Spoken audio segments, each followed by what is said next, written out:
Salut à tous et bienvenue dans cette vidéo sur les boissons diaboliques que j'ai pu trouver dans les boîtes, quel truc qui se casse la gueule derrière moi, dans la boîte qu'on m'a envoyée l'autre fois.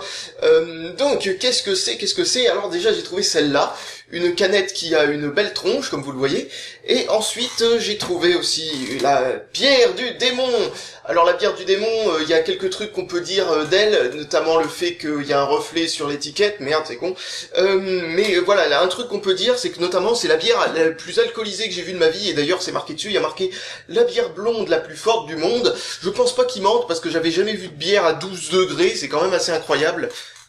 Et donc ensuite, délirium très mince. Alors délirium très mince, si vous ne savez pas ce que c'est quand quelqu'un est sevré de l'alcool et qui était alcoolique avant, eh bien pendant une certaine période, eh ben il peut avoir de gros problèmes de manque qui peuvent poser d'énormes problèmes physiologiques, disons. Physiologique, je sais pas si c'est le mot, mais enfin en tout cas, je veux dire des problèmes de santé quoi. Et donc le délirium très mince, pour le coup, là par contre, je trouve que la bière porte pas très bien son nom, étant donné qu'elle n'est qu'à 8,5 degrés d'alcool, ce qui est assez commun chez les bières un peu fortes. Donc c'est juste une bière forte classique. Par contre, je trouve l'étiquette marrante, et le nom, franchement, fallait oser. Faut le faire, franchement, et puis surtout, il n'y a pas grand monde qui va comprendre. Alors, on va commencer par la boisson énergisante. D'ailleurs, tiens, c'est une vidéo qui va me permettre de dire un truc, c'est que c'est pas une très bonne idée de mélanger l'alcool avec des énergisants, logiquement. Mais bon, c'est pas grave, je le fais quand même, parce que c'est à petite dose. Alors, cette canette est complètement défoncée. Je l'ai mis au congélateur un petit peu trop longtemps hier. Oui, je voulais faire la vidéo hier, j'ai complètement oublié les canettes dans le congélateur, enfin la canette. Et les deux... Ah oui, d'ailleurs, les deux bouteilles n'ont pas congelé, parce qu'elles contiennent suffisamment d'alcool pour que ça ne congèle pas, c'est absolument excellent. Alors je vois qu'elle a perdu un petit peu de son gazeux, bon. Elle a la même couleur que d'habitude, je suppose qu'elle a le même goût que d'habitude. En tout cas, elle a la même odeur, et elle a le même goût.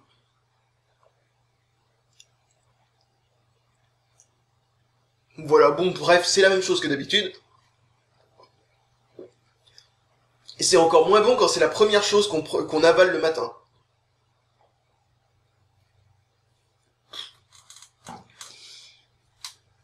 Alors je vais me faire une bière à jeun, je viens de remarquer, j'étais pas... Oui, Enfin bon, je dis à jeun, et c'est vrai en plus, hein, parce que j'ai rien mangé depuis ce matin, mais il est quand même 11h30, donc... bon... Oui, c'était une matinée bien occupée, on veut dire. J'ai un petit peu oublié ce que je devais faire. Est-ce que c'est vraiment une bière, ce truc? C'est incroyable. Il y a un truc bizarre à l'intérieur. Je dirais qu'elle est déjà pleine de mousse. Ah, c'était le cas. Sinon, à partir de là, c'est juste une bière. Ah oui, c'est qu'il y a une grosse bulle qui bouche... qui bouche l'entrée. C'est con. Sinon, elle a un goût de bière. Franchement, vous avez peut-être pu le remarquer depuis les vidéos que je fais sur la bière, mais quand il s'agit de bière ou quand il s'agit d'alcool en général, sauf si c'est vraiment très dégueulasse, je peux tout avaler. Hein. Il faut vraiment que ce soit infect de chez infect. Hein. Et ce qui est génial, c'est que le type qui a envoyé ce carton, c'est-à-dire l'Idaway, a eu, franchement, mais le nez pour réussir à trouver la seule bière que je pourrais jamais boire de ma vie. Cette espèce de truc qui a un goût de pépin, enfin de noyau d'abricot qui est absolument dégueulasse. Franchement, là je lui dis chapeau. Hein. Sinon voilà, c'était une bière avec une présentation marrante. Visiblement les gimmicks, c'est pas seulement pour les boissons énergisantes. Hein.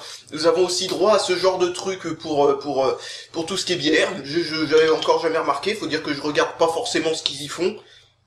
Dans les rayons et tout ça.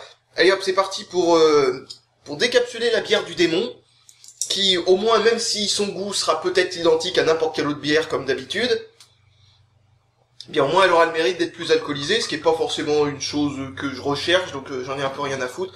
Mais bon, bref, elle est un petit peu plus foncée, on va dire. Ah, au niveau du goût, elle est pas mauvaise du tout. Ah oui, par contre, au niveau du goût, elle est fruitée. Hein. C'est étonnant pour une bière.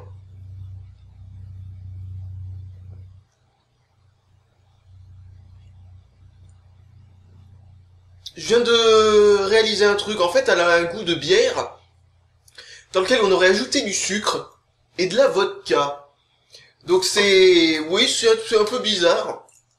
Je pense pas qu'ils aient triché pour obtenir l'alcoolisation, mais en tout cas, ils ont atteint un niveau qui donne un vachement gros goût d'alcool quand même. Hein. Donc voilà, bah, je pense que j'ai rien de spécial à dire là-dessus. C'était pas une vidéo particulièrement passionnante, je me rends compte, parce que bon, je m'attendais à des trucs un peu plus bizarres, mais bon, bah voilà, bah on peut pas tomber à chaque fois sur des trucs complètement, désolé, complètement fous, hein, mais bon voilà. Allez, salut à tous et à la prochaine.